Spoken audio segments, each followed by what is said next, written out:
Iran প্রকাশ করল নতুন অস্ত্র যা ইসরায়েলের অর্ধেক ধ্বংস করতে পারে। ইসলামিক রিপাবলিক অব ইরান হলো প্রথম দেশ যারা পারমাণবিক অস্ত্র তৈরির পূর্বে 2000 কিলোমিটার রেঞ্জের মিসাইল তৈরি করে ফেলেছে, যারা ইসরায়েল এবং পূর্ব ইউরোপ সহ মধ্যপ্রাচ্যের যে কোনো জায়গায় সঠিকভাবে আঘাত করতে সক্ষম। তাছাড়া এই মিসাইলের রেঞ্জ মধ্য ভারত পর্যন্ত পৌঁছতে সক্ষম। এটা কোনো সাধারণ অস্ত্র নয়। 2024 সালের অক্টোবর রাত 1টা নাগাদ একটি ছোট্ট ট্রেলার দেখানো হয়েছিল। কিছু মিসাইল ব্যবহার করা হয়েছিল যেগুলো সত্যি খুবই ভয়ঙ্কর ছিল। এগুলো প্রথমবারের মতো ব্যবহার করা হয়েছিল। এগুলো হলো হাইপারসনিক ব্যালিস্টিক মিসাইল। হাইপারসনিক মানে হলো শব্দের থেকে 5 গুণ গতিতে টার্গেটের দিকে ছুটে যাওয়া, অর্থাৎ কেবল মাত্র কয়েক মিনিট সময় লাগবে ইরান থেকে ইসরায়েল পৌঁছাতে। ম্যাপে দেখলে বোঝা যায়, অর্থাৎ কেবলমাত্র কয়েক মিনিট সময় লাগবে ইরান থেকে ইসরায়েল পৌঁছাতে। ম্যাপ দেখলে বোঝা যায় ইরান এবং ইসরায়েল দুটি দেশ অনেক দূরত্বে অবস্থান করেছে। এই দুটি দেশের মধ্যে দূরত্বের ব্যবধান প্রায় 1000 কিলোমিটার। একবার কল্পনা করুন, যদি ইসরায়েলের ফাইটার জেট ইরানের ভেতরে প্রবেশ করে আর তারা নিউক্লিয়ার অস্ত্র হামলা করে দেয়, তখন ইসরায়েলকে তার অবস্থান থেকে ফিরে আসতে 1 থেকে 1 ঘন্টা 20 মিনিট সময় লাগবে। কিন্তু ইরান তার মিসাইলের মাধ্যমে কেবলমাত্র 7 মিনিটের মধ্যে ইসরায়েলকে ধ্বংস করতে সক্ষম। অর্থাৎ ইসরায়েল ইরানে হামলা করার সাথে সাথে ইরান তার 7 মিনিটের মধ্যে ইসরায়েলকে ধ্বংস করে দেবে। আর ইসরায়েলের এই হামলা প্রতিরোধ করতে পারবে না, কারণ ইসরায়েলের কাছে এইরকম কোনো টেকনোলজি নেই। এখন প্রশ্ন হলো, কেবলমাত্র ভয়ঙ্কর মিসাইল কি ইরানের শক্তির মূল মেরুদণ্ড, নাকি ইরানের শক্তির পেছনে আরো অন্য কোনো রহস্য লুকিয়ে আছে? তো দেখুন, প্রায় 500 বছর ধরে ইরান পৃথিবীর বুকে বিরাজ করছে। একই সীমান্ত, একই পাহাড় এবং একই মূলভূমি নিয়ে। ইতিহাসের দিকে তাকালে দেখতে পাওয়া যায় রোম, আরব, তুর্কি, রাশিয়া, ব্রিটেন, এমন কোনো সুপার পাওয়ার দেশ নেই যার সঙ্গে ইরান যুদ্ধ করেনি। কিন্তু আশ্চর্যের ব্যাপার হলো, এত সংঘর্ষের পরেও আজ পর্যন্ত ইরান পরাজিত হয়নি। এর পেছনে অন্যতম কারণ হলো ইরানের ভৌগোলিক অবস্থান। ইরান 7টি দেশের সীমানায় অবস্থান করেছে। পূর্ব দিকে পাকিস্তান, আফগানিস্তান এবং তুর্কিমেনিস্তান। পশ্চিম দিকে রয়েছে ইরাক, তুরস্ক, আর্মেনিয়া এবং আজারবাইজান। ইরানের দক্ষিণ এবং পশ্চিম দিকে রয়েছে এক বিরাট জাগ্রস পর্বতমালা, এবং এই পাহাড়ের সিংহাগুলি যেন প্রাকৃতিক দুর্যোগের মতো, যা ইরানের দিকে কেউ আসলে তার পথ আগলে দাঁড়ায়। পাথর খোঁচায় পাহাড়গুলো অতিক্রম করা, বিশেষ করে সৈন্য এবং সামরিক শক্তি সরঞ্জাম নিয়ে, প্রায় অসম্ভব। এই পাহাড়গুলি ইরানের রক্ষা কবচ। 2080 সালে যখন ইরান হামলা করেছিল, তখন ইরাকের পরিকল্পনা ছিল ইরানের বিপ্লবকে ধ্বংস করা এবং তাদের ভূখণ্ড দখল করা। কিন্তু তারা এই কঠোর পাহাড়ের কাছে এসে থেমে যায়। টানা 2 বছর ধরে যুদ্ধ চলার পর তা দক্ষিণ পশ্চিম দিকে কিছু অঞ্চল পর্যন্ত প্রবেশ করতে পেরেছিল। কিন্তু আরো দূর আগানোর চেষ্টা করলে ওই পাহাড়গুলো তাদের সামনে ব্যারিকেড হয়ে দাঁড়ায়। ইরাকের সেনাবাহিনী কোনোভাবে পাহাড় অতিক্রম করে ইরানের ভূখণ্ডে প্রবেশ করতে পারছিল না, কারণ ইরানের শক্তিশালী সামরিক কেন্দ্র এবং তাদের অস্ত্র ভান্ডার ছিল পর্বতমালার ঠিক বিপরীত প্রান্তে। অন্যদিকে আবার আমেরিকার প্রত্যক্ষ সহযোগিতা থাকার পরেও উন্নত অস্ত্র সাহায্যে ইরানকে দখল করতে তারা ব্যর্থ হয়। অবশেষে প্রায় 8 বছর ধরে চলা এই যুদ্ধের কোনো ফলাফল ছাড়াই ধীরে ধীরে থেমে যায়। কিন্তু ইরানের সীমান্তে এক চুল পরিবর্তন হয়নি। এর থেকে স্পষ্ট প্রমাণিত হয় যে ইরানের সুরক্ষা ভাঙা এবং ইরানের ভিতরে প্রবেশ করা একদম অসম্ভব। ইরানের উত্তর দিকে রয়েছে আলব্রুজ পর্বতমালা, যা ইরাকের সীমান্ত থেকে সুরক্ষা দিয়ে থাকে, এবং এই পর্বতমালা ইরানের রাজধানী তেহরানকে নিরাপত্তা প্রদান করে থাকে। এছাড়াও এখানে রয়েছে মধ্যপ্রাচ্যের সবচেয়ে উঁচু পর্বত, যার নাম মাউন্ট ভান্ডামান, এবং উত্তর দিকে আর একটি পর্বত রয়েছে যার নাম মাউন্ট পিনালোড। মনে রাখবেন, এগুলো কোনো কাশ্মীর বা হিমাচলের পাহাড় নয়, এটি মধ্যপ্রাচ্যের পাহাড়, যেখানে চড়াই করা অনেক কঠিন। ঠিক যেন হিমালয়ের অবস্থানের কারণে ভারতের নিরাপত্তা সুরক্ষিত থাকে। যেভাবে ভারত হিমালয়ের কারণে নিরাপদ থাকে, ঠিক তেমনি এই পাহাড়গুলির বেশ কয়েকটি দেশে আক্রমণের হাত থেকে ইরানকে নিরাপত্তা প্রদান করে। এখন যদি কোনো দেশ এই দুর্গম পাহাড় অতিক্রম করে ইরানের ভিতর প্রবেশ করতে চায়, তাহলে তারপরেও এখানে আরেকটি বিশাল বাধা রয়েছে, আর ওটা হলো লুথার দস্তগিরি মরুভূমি বা লুত মরুভূমি। এটা পৃথিবীর সবচেয়ে উষ্ণতম মরুভূমি হিসাবে পরিচিত। এখানকার তাপমাত্রা প্রায় 70 ডিগ্রি সেলসিয়াস পর্যন্ত পৌঁছে যায়। এখানে খাবার জল তো নেই, রয়েছে শুধুমাত্র অসহ্য গরম। এই কারণে মঙ্গলরা কিছু অংশ দখল করার পরেও বেশি দিন এখানে টিকে থাকতে পারেনি।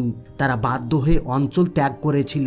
শুধু এটাই নয়, এছাড়া ইরানের হাতে রয়েছে একটি মারাত্মক অস্ত্র।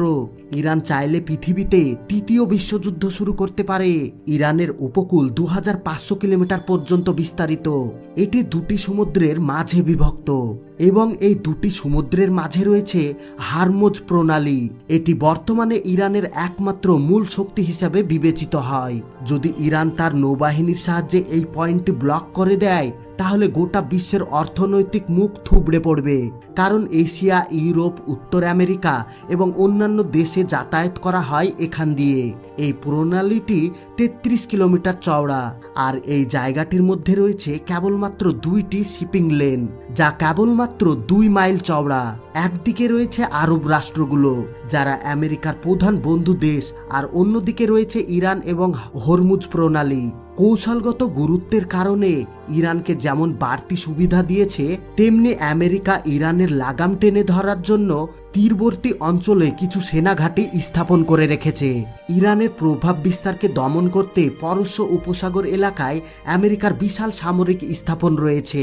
এছাড়া হরমুজ প্রণালী আমেরিকার জন্য খুবই গুরুত্বপূর্ণ, কারণ আমেরিকার 43% তেল এই প্রণালী দিয়ে আসে। কিন্তু ইরানও কোনো অংশে কম যায় না। ইরান তার সামরিক ঘাঁটিগুলো ধ্বংস করার জন্য মাটি থেকে সমুদ্রে হামলা করার মিসাইল প্রস্তুত রেখেছে, যার ব্যবহার করে তারা নিজেদের সীমানা থেকে আমেরিকার ঘাঁটি এবং প্রণালীতে চলাচলকারী জাহাজগুলির উপর সহজে হামলা চালাতে পারবে। মানে ইরান আক্রমণ হলে বিশ্বের এই গুরুত্বপূর্ণ কৌশলগত পয়েন্ট নিয়ন্ত্রণ করতে যে কোনো কৌশল গ্রহণ করতে পারে। এক কথায় ইরান আক্রান্ত হলে হরমুজ প্রণালী পুরোপুরিভাবে কাজে লাগবে। শুধু তাই নয়, ইরান এটা ভালো করে জানে যে তারা সরাসরি যুদ্ধে নামলে ইসরায়েল, আমেরিকা সহ পশ্চিম বিশ্ব তাকে পরাস্ত করার চেষ্টা করতে পারে। তাই তারা বিশ্বজুড়ে প্রক্সি যুদ্ধ চালিয়ে যাচ্ছে। সরাসরি যুদ্ধে না নেমে মধ্যপ্রাচ্যের বিভিন্ন দেশে ইরান তার মিত্রদের মাধ্যমে যুদ্ধ চালিয়ে যাচ্ছে।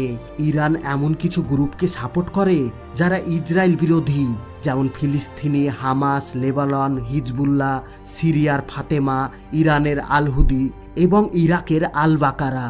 এই সকল নেটওয়ার্কের সাহায্যে ইরান ইসরায়েল থেকে দূর থেকে সরাসরি যুদ্ধে নিযুক্ত হয়। এইভাবে ইরান ইসরায়েলের উপর চাপ বজায় রাখতে সক্ষম হয়েছে। সেই কারণে যখন জায়গায় বোমাবর্ষণ শুরু হয়, এই সকল নেটওয়ার্ক একত্রিত হয়ে প্রতিরোধ গড়ে তোলে। নীল নদে হুতিরা মাঝে মধ্যে ইসরায়েলের জাহাজগুলোর উপর ড্রোন হামলা চালিয়ে থাকে। ইরানের এই প্রক্সি যুদ্ধের কৌশলতাকে আরও বেশি ভয়ঙ্কর ও শক্তিশালী বানিয়ে দিয়েছে। এছাড়া ইরানের ক্ষমতার রহস্য কেবলমাত্র তার ভৌগোলিক প্রাচীর, প্রক্সি নেটওয়ার্ক এবং সামরিক শক্তির মধ্যে সীমাবদ্ধ নেই, বরং তার আরও একটি ভয়ঙ্কর প্রতিরোধ ক্ষমতা রয়েছে। ইরানের প্রভাব এখন উত্তরের রাশিয়া থেকে শুরু করে পূর্বে চীন পর্যন্ত বিস্তারিত হয়ে গিয়েছে। রাশিয়া এবং চীন এখন ইরানের সঙ্গে শক্তিশালী মিত্রতা গড়ে তুলছে। এই মিত্রতা ইরানকে আরও শক্তিশালী ও দুর্ভেদ করে তুলছে। এই দুই দেশের মূল লক্ষ্য হলো ইরান যেন আরও শক্তিশালী হয় এবং ইরানের শক্তি হবে একমাত্র পারমাণবিক শক্তির মাধ্যমে।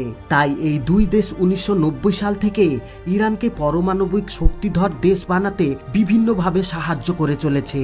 কারণ এই দুই দেশে কোনোভাবেই চায় না যে মধ্যপ্রাচ্যের আমেরিকার কোনো প্রভাব থাকুক।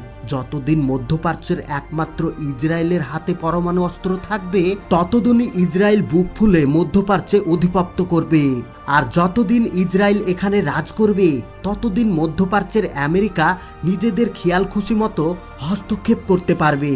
কিন্তু যদি দুই দেশের কাছে পারমাণবিক শক্তি থাকে, তাহলে তারা কখনোই সরাসরি লড়াই করবে না।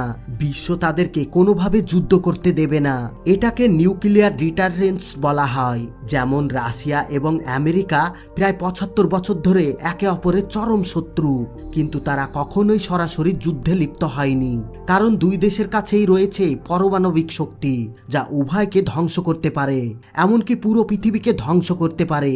এখন ইসরায়েল যেভাবে ইরানের উপর হামলা করে আসছে অথবা গাজার উপর যেভাবে আক্রমণ চালাচ্ছে সেটা পুরোপুরি বন্ধ হয়ে যাবে যদি দুই দেশের মধ্যে ক্ষমতার সমানতা চলে আসে। এই কারণে আমেরিকা ও ইসরায়েলের মাঝে মাঝে ইরানের পরমাণু প্রোগ্রামের হামলা করার হুমকি দেয়। আর তাই ইরানকে পেছনে ঠেলে দিতে আমেরিকা ও তার মিত্র দেশগুলো ইরানের তেল রপ্তানি থেকে শুরু করে ব্যাংকিং সিস্টেম, মেরে টেকনোলজি, ট্রেড সবকিছুর উপর নিষেধাজ্ঞা আরোপ করেছে, যাতে ইরান অর্থনৈতিকভাবে ভেঙে পড়ে এবং তার পরমাণু প্রোগ্রাম পিছিয়ে যায়। কারণ পরমাণু অস্ত্র তৈরি করার জন্য প্রচুর পরিমাণে অর্থের প্রয়োজন হয়, কিন্তু ইরান অন্যান্য দেশের থেকে সম্পূর্ণ আলাদা। ইরান নিজে চলতে শিখে গিয়েছে। তাদের বিজ্ঞান ও টেকনোলজি এতটাই উন্নত যে তারা কোনো সাহায্য ছাড়াই নিজের দেশে বসে অস্ত্র বানাতে সক্ষম। ইরানের শক্তির আরও একটি বড় অংশ হলো তাদের রহস্যময় মিসাইল। এটি ১০০ মিটার লম্বা এবং ৫০০ মিটার গভীরে আন্ডারগ্রাউন্ড স্থানে রয়েছে। ২০২২ সালে ইরানের মেজর জেনারেল মোহাম্মদ বাঘেরি একটি ভিডিও প্রকাশ করেন, যেখানে ইরান এই মিসাইলের কিছু অংশ বিশ্ববাসীর সামনে উন্মোচন করেছেন। ভিডিওতে ১০০০ মিসাইল ফাইটার জেট একটার পর একটা স্তরে সাজানো রয়েছে এবং এই মিসাইলগুলির লোকেশন ইসরায়েল এবং পশ্চিমা বিশ্বের কাছে এখনো অজানা। এই ভয়ে কেউ ইরানের সাথে সরাসরি যুদ্ধে লিপ্ত হতে চায় না, কারণ তারা জানে ইরানকে আক্রমণ করা মানে আগুনের সাথে খেলা করা। তবে এই বিষয়ে আপনার মতামত কি? কমেন্ট করে জানাবেন। আর আপনি ইরানকে সাপোর্ট করেন নাকি ইসরায়েলকে সাপোর্ট করেন সেটাও কমেন্ট বক্সে কমেন্ট করে জানাবেন। আজ এই পর্যন্তই। যদি আজকের ভিডিও ভালো লেগে থাকে তাহলে ভিডিওতে একটা লাইক দিয়ে ভিডিওটি আপনাদের বন্ধু এবং ফ্যামিলির সঙ্গে শেয়ার করে দিবেন। আর আপনি যদি আমাদের চ্যানেলে নতুন হয়ে থাকেন তাহলে চ্যানেলটিকে সাবস্ক্রাইব করে অল নোটিফিকেশন সিলেক্ট করে রাখবেন, যেন পরবর্তী ভিডিও আপলোড করার সঙ্গে সঙ্গে আপনি সবার আগে দেখতে পারেন। এতক্ষণ পর্যন্ত সঙ্গে থাকার জন্য আপনাদের সবাইকে অসংখ্য ধন্যবাদ।